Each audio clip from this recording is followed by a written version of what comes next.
For 20 seconds, listen to this. A calm bull woke before dawn and scraped the same patch of dry earth every day. He didn't chase cows. He didn't eat. He just dug, slow and steady like a worker on a clock. On the fourth morning, the farmer stepped closer and saw the ground was lower there, like a breath held under the soil. "Red, what are you trying to tell me?" he whispered. The bull didn't blink. The July air sat heavy on the farm. Heat rose from the fence rails, and the pump clicked in the yard like a tired metronome. Tom stood with a chipped mug that had gone cold, eyes on the bull at the east pasture. Red was a gentle giant, a creature that trusted hands more than ropes, but he had broken his routine and kept breaking it. Every morning, same spot. Same digging. Tom had first thought of gophers. Then a buried pipe. Then he ran out of guesses and started to feel something he didn't like to name.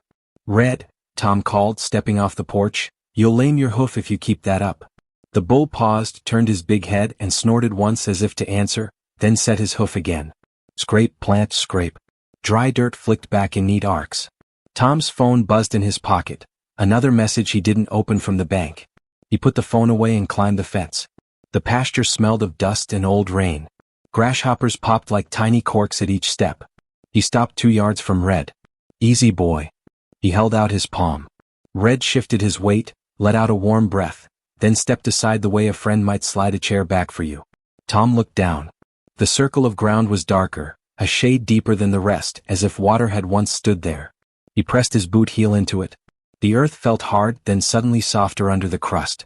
His heart tapped faster. "There's nothing here," he said out loud, but his voice didn't sound sure. He knelt and pulled off his work glove, pushing his fingers into the top layer. The soil gave like packed flour. Something rough met his fingertips. Not stone. Not root. Ridge. He dug gently with his hand. Red lowered his head, close enough that Tom felt the heat from his nostrils on his wrist. "You found something, didn't you?" Tom murmured. The ridge ran straight, then curved away. "Metal?" He scooped again. A rusty edge winked in the dull light. Tom froze. The farm hummed, the pump, a fly, far traffic on the highway, and all of it sounded far away. "What are you?" he asked the ground. "And how long have you been waiting?" Tom wiped his hands on his jeans and stared at the rusted edge again. It wasn't a rock. The bull had been right, something was under there. The idea made him uneasy. This was old land, and old land kept old secrets. He went back to the porch, fetched a small spade from beside the door and returned to the spot. Red stood close, calm but watchful, like he owned that patch of ground. Tom pushed the spade in, scooping small piles of dry earth. The smell rose, metal and clay mixed with something faintly sour, like trapped air finally let loose. The shape grew clearer, a cylinder maybe 3 feet long. He touched it with his hand. Cold. Solid. "This isn't farm junk," he muttered. The bull huffed, stamping once. Tom laughed nervously. "You found it, didn't you, partner? You old mystery hunter." He kept digging, careful not to scratch whatever it was. After a while, the spade hit a dull thunk that vibrated up his arm. He stopped. The cylinder had a seam running around its middle. Not natural. Someone had sealed it. He sat back on his heels, sweating. His mind flicked through useless guesses. Irrigation pipe, gas canister, some wartime leftover. But none of those explained why it was buried neat and deep. He took out his phone, thought of calling someone, then put it away. No one in town cared much for him now. They said his farm was dying like the man who ran it. "Guess it's just us, Red." He leaned against the bull's side.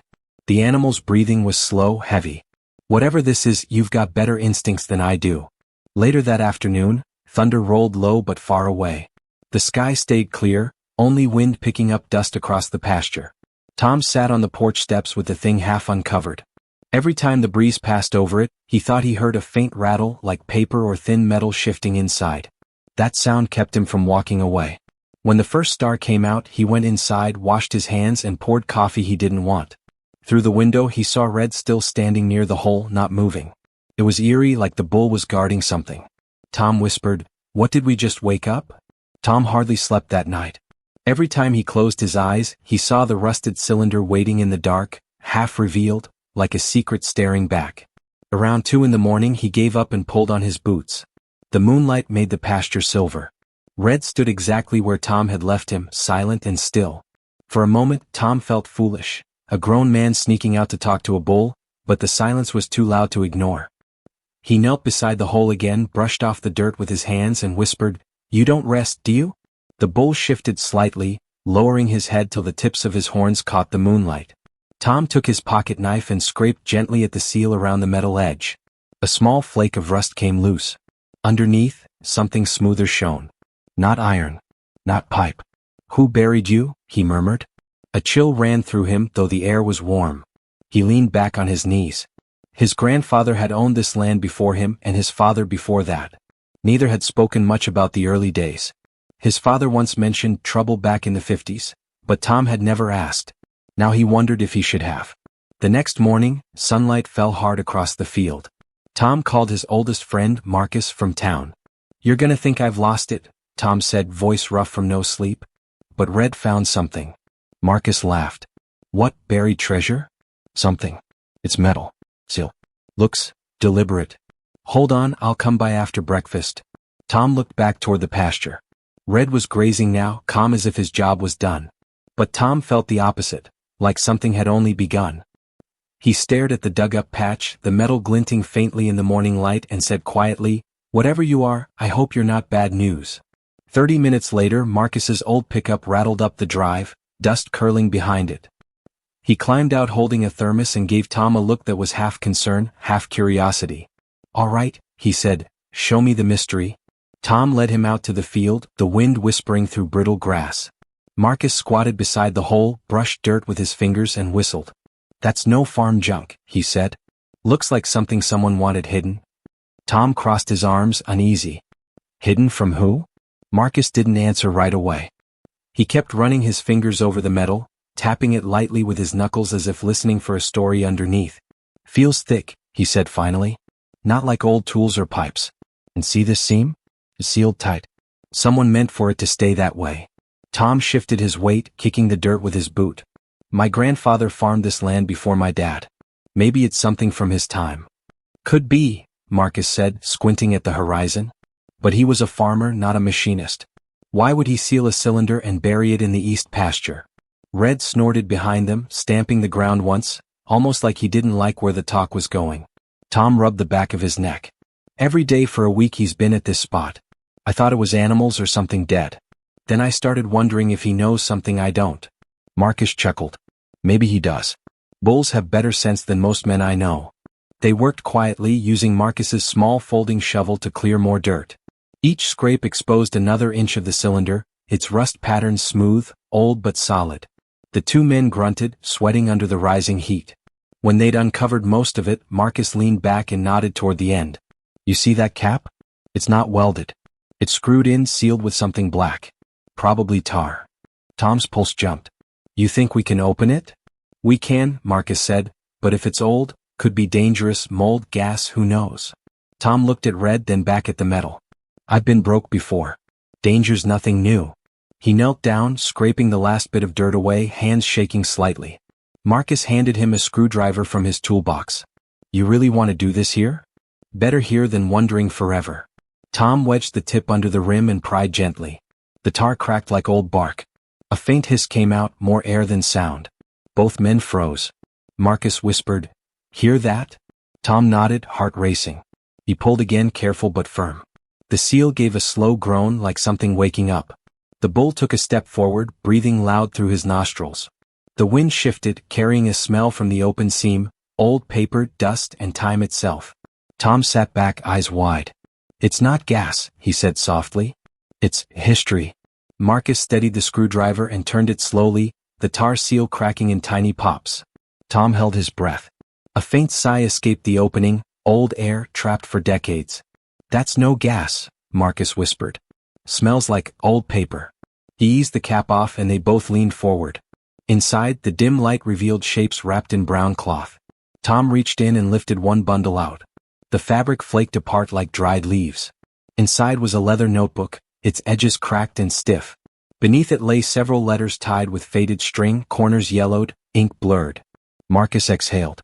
"Whatever this is, it's been down here a long time." Tom turned the notebook over in his hands. The cover bore a faint engraving, S. Brennan. He froze. "That's my grandfather." Marcus blinked. "Samuel Brennan? You think he buried this?" Tom's voice wavered. "He never talked much about his life before the farm.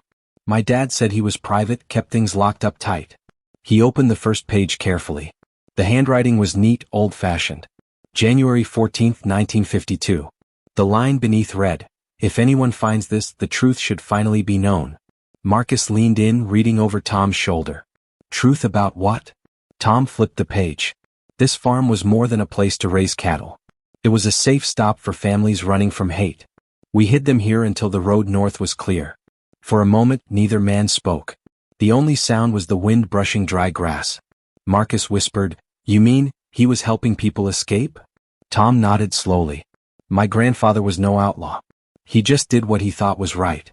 They lifted out more letters. One bore a child's handwriting. "Thank you for saving us, Mr. Brennan." Another showed a photograph, black and white, a group of frightened but hopeful faces standing in front of the same barn that stood outside. Marcus rubbed the back of his neck. "Tom, this isn't just history. This is proof." Tom looked toward the pasture where Red stood quietly under the shade. "Maybe that's why he kept digging," he said softly. "Maybe some stories refused to stay buried." Tom carried the bundle of papers into the kitchen, setting them gently on the worn wooden table. Marcus followed, still speechless. The house was silent except for the faint ticking of the old wall clock. Tom wiped the dirt off the notebook's cover with his sleeve, careful not to smudge the writing. "He never said a word," he murmured. "Not once. My dad thought he was just quiet. But he was hiding this." Marcus leaned over the table, flipping through the fragile pages one by one. Each entry told a small story, a date, a family name, a few lines about their journey north. Some were heartbreaking. They came with nothing but the clothes they wore. Others glimmered with hope. The children laughed for the first time in days. Tom sat back, rubbing his temples. He was helping them during segregation. Risking his life, his farm, everything. Marcus nodded slowly. Back then that would have been against the law here. He could have been arrested. Maybe worse. Tom looked at the letters tied with string and picked one up. The handwriting was elegant but shaky. "Dear Mr. Brennan, we reached Chicago. My family is safe. My children will grow up free. You gave us that chance." The edges were damp from his tears before he realized he was crying. Marcus took a deep breath. "We have to tell someone. The newspaper, maybe the university. This is real history." Tom hesitated. "You think anyone will believe it? Folks around here don't like their stories changing." "They'll have to," Marcus said firmly. "It's written in his own hand." Tom opened another folded sheet from the pile, an old map of the farm. A red mark circled the back of the barn with a single word beside it. "Cellar." He frowned. "There's no cellar. I grew up here. I'd know." Marcus stared at the page, then back at him. "Unless it was sealed off." A long silence filled the room. Then Tom stood up, chair scraping against the floor. "Let's check." They grabbed flashlights from the counter and headed outside. The evening sun bled orange across the fields. Red stood by the barn again, still and watchful, as if he knew where they were going. Tom whispered, "All right, old boy. Show us the rest of it." The barn was quiet except for the low hum of flies and the sound of their boots on the dusty floorboards. The air inside smelled of hay, rust, and old oil. Shafts of sunlight slipped through gaps in the tin roof, lighting thin columns of dust that hung still in the air. Tom's flashlight beam moved across the walls, over forgotten tools and rusted hinges. He stopped near the back corner, where broken equipment leaned against an uneven wall. The ground there looked different, boards mismatched, slightly warped like they'd been replaced long ago. "This section," he said, "Grandpa always told me to stay away from it when I was a kid. Said it wasn't safe." Marcus pointed with the light. "Unsafe or secret?" They moved the debris aside, an old plow, a crate of bent nails, coils of wire. Beneath it all, the floorboards were covered in decades of dust. Tom knelt and brushed a patch clean with his hand. The boards underneath were set tighter than the rest, the nails newer. "This doesn't match," he said, knocking lightly. The sound was hollow. Marcus crouched beside him. "Hear that? Something's underneath." Tom slid his knife blade between two boards and pried gently. The wood creaked, then gave a sharp crack. A small gap opened, releasing a faint rush of cold air that smelled like earth. They both froze. Marcus whispered, "That's a trapdoor." Tom's throat went dry. 70 years and no one ever noticed. He widened the gap, and the hinges groaned like they hadn't moved in half a lifetime. A rectangular opening yawned below, a set of stone steps descending into darkness. They exchanged a look, fear, curiosity, disbelief, and then Marcus clicked on his flashlight.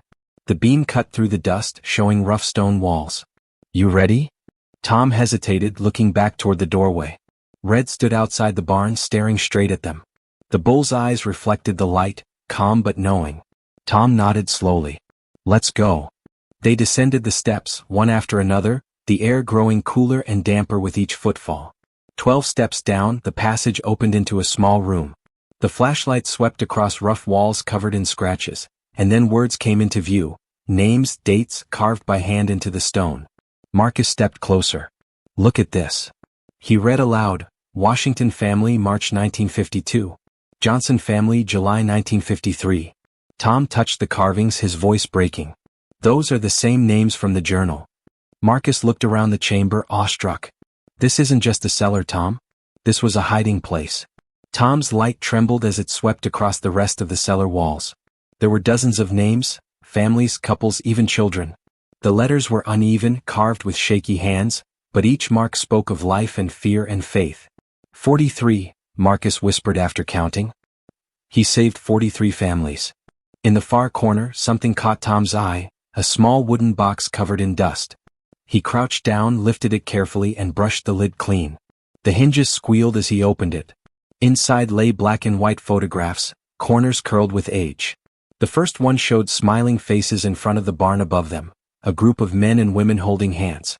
Behind them stood a man in a work hat, tall and quiet, Tom's grandfather.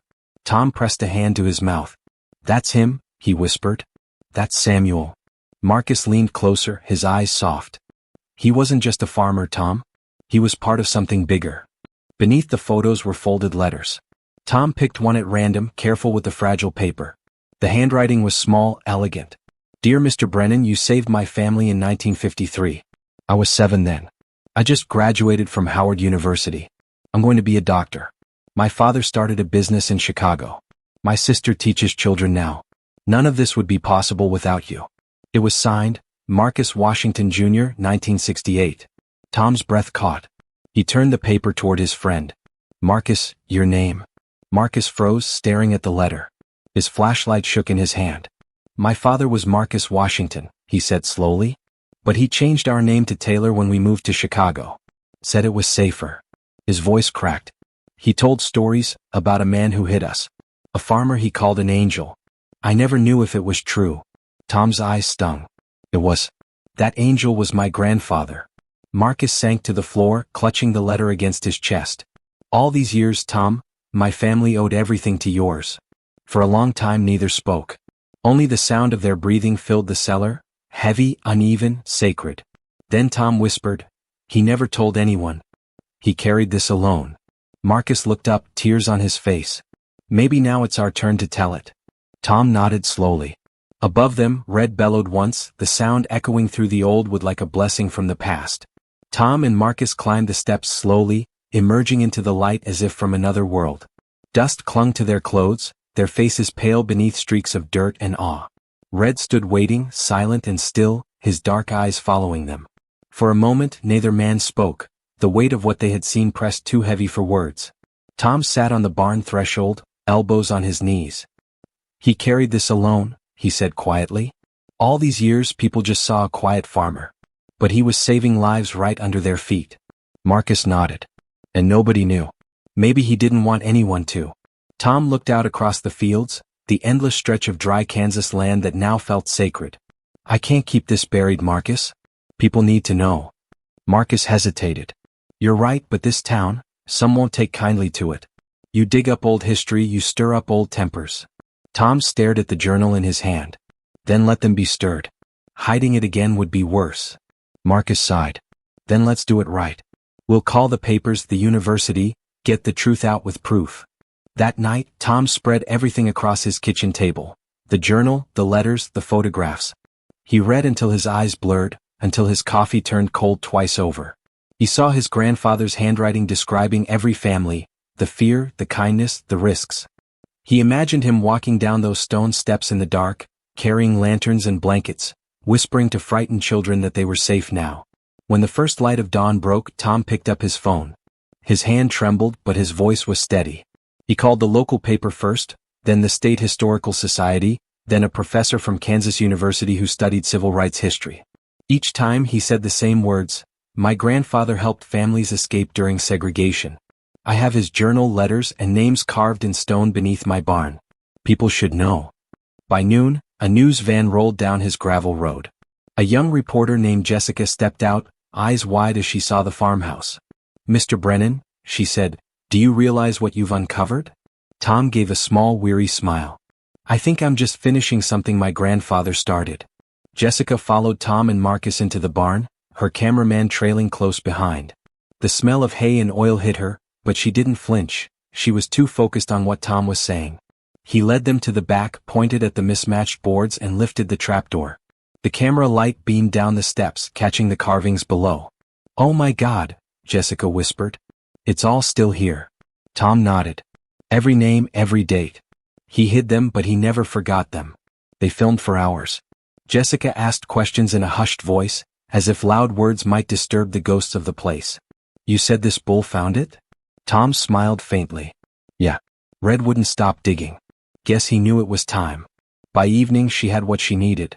Before she left, she placed a hand on his arm. "This isn't just a story, Mr. Brennan. This is history. People will want to hear it."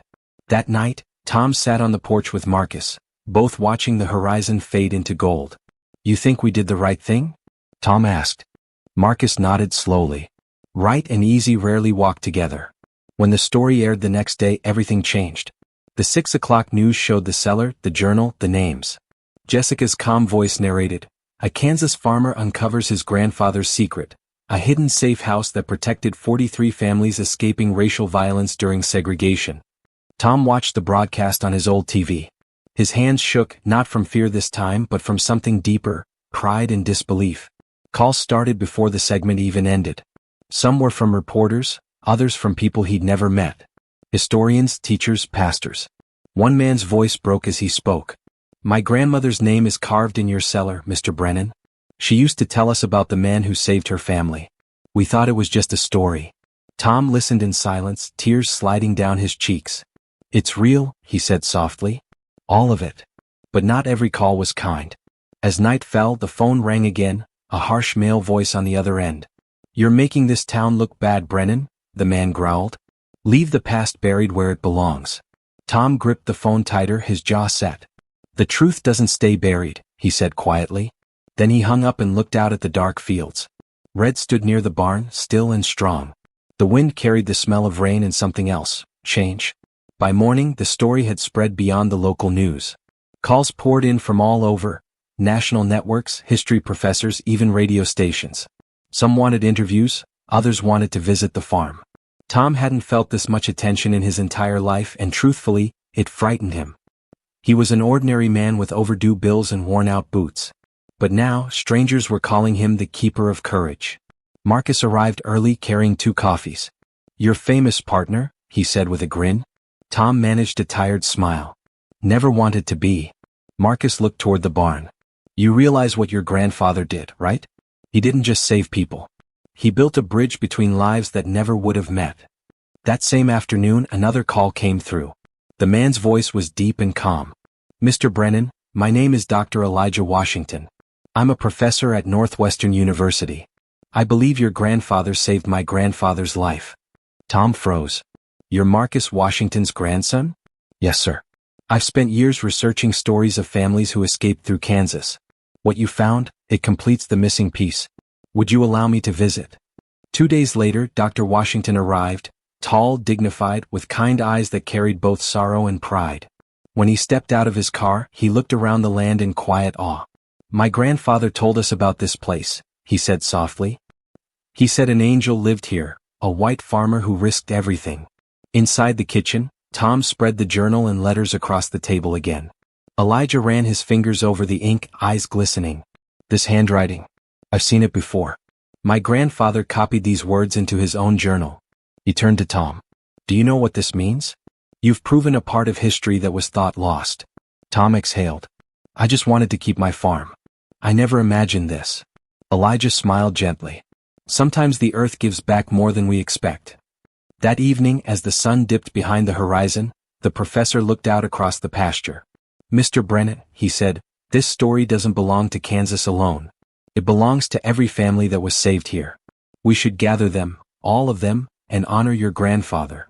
Tom looked out at Red, standing still near the east pasture, the same spot where everything began. "Then let's do it," he said quietly. "Let's bring them home." 2 months later, the Kansas sky stretched wide and blue over Tom's land. The east pasture, once dry and quiet, was alive with sound, voices, laughter, music. Cars lined the gravel road from the gate to the barn. People had come from everywhere: Chicago, Detroit, Houston, New York. License plates from 23 states shimmered in the sun. Tom stood near the fence, his hands trembling around a cup of lemonade. Marcus stood beside him, his eyes wide. "You seeing this, brother?" he whispered. "There must be 300 people here." Tom nodded, too moved to speak. Dr. Elijah Washington walked toward them, his suit jacket off, sleeves rolled up. 347, he said with a smile. "Every one of them is a descendant of the 43 families your grandfather saved." Tom swallowed hard. He would have never believed this. Elijah placed a hand on his shoulder. He didn't do it for belief. He did it because it was right. The crowd gathered in front of the barn. A makeshift stage had been built from hay bales and plywood. Reverend Paula Jennings, her voice steady and warm, led the opening prayer. "Lord, we thank you for those who stood up when it wasn't safe, who saw the light when the world was dark. Let their courage live here forever." After the prayer, families began to tell stories. An elderly woman stood, her voice trembling. "I was 5 when Mr. Brennan carried me down those steps," she said. "He gave me a piece of candy and told me not to be afraid. I still remember his smile." Tom's chest tightened. She was the same little girl from the photographs. He walked up to her, knelt down beside her chair and took her hands. "You remember him?" he asked softly. She nodded, tears in her eyes. "And now I see him again, in you." A hush fell over the crowd. For the first time, Tom cried freely, not from grief but from gratitude. Marcus put a hand on his back. "Your grandfather didn't just save lives, Tom. He planted roots that never died." When the sun began to set, Elijah stepped forward with an envelope. "From all of us," he said. "To keep this land safe the way it once kept us." Inside was a certified check. Tom's hands shook as he read the number. $150,000. "I can't," he began. "You can," Elijah said firmly. "Because this land isn't just yours. It's a memorial to courage." The crowd cheered softly, some weeping, some smiling. Red stood in the pasture beyond, still and proud, his red coat glowing in the sunset. Tom looked toward him and whispered, "You brought it all home, didn't you, old friend?" As dusk settled, the crowd moved toward the bonfire set in the open field. The air smelled of wood smoke and warm earth. Children laughed as fireflies blinked above the tall grass, their light flickering like tiny memories returning home. Tom sat on an old wooden chair near the flames, the journal resting on his lap. Marcus and Dr. Washington stood beside him while people shared food, stories, and songs passed down from their grandparents. An elderly man approached the fire holding a cane. He cleared his throat and the hum of voices faded. "My name is James Tucker," he said, his voice low but strong. "My parents were among the families who found shelter here in 1954. My father worked 3 jobs in Chicago so we could live free. Before he died, he told me about a white farmer who hid us in his barn when men with torches came hunting. He said, 'Never forget that in the darkest times, someone chose light.' I never knew that man's name, until now." The crowd fell silent, many wiping tears. Tom rose slowly and offered his hand. "Your father was a brave man too," he said softly. James shook his hand and smiled. "He always said good hearts find each other." As night deepened, the descendants joined in song, old hymns, freedom songs, lullabies that once comforted frightened families beneath the same roof. Tom looked around at the faces glowing in the firelight, black, white, young, old, all bound by one man's quiet courage. When the flames burned low, Reverend Jennings stepped forward once more. "From this day on," she said, "this farm shall stand as the Samuel Brennan safe house. Not hidden but honored." Tom felt his throat tighten as applause broke out. Tears blurred his vision. Red stood at the edge of the pasture, head high, watching. The bull's breath steamed faintly in the cool night air, and Tom imagined his grandfather somewhere beyond the stars, smiling through that same silence. Later, as the last cars pulled away and the land fell quiet again, Tom walked out to the east pasture. The grass swayed gently around his boots. He laid a hand on Red's neck and whispered, "We did it. You and me. We brought the truth back." Red lowered his massive head, snorting softly. Tom looked up at the sky, 1,000 stars shimmering over the fields, and felt peace settle deep in his chest. The earth beneath his feet no longer felt heavy, it felt alive, sacred, redeemed. Moral lesson. Even when time tries to bury truth, courage has a way of surfacing again. One act of quiet goodness can outlive lifetimes, bridging hearts, healing histories, and proving that real heroes are the ones who simply do what's right, even when no one is watching.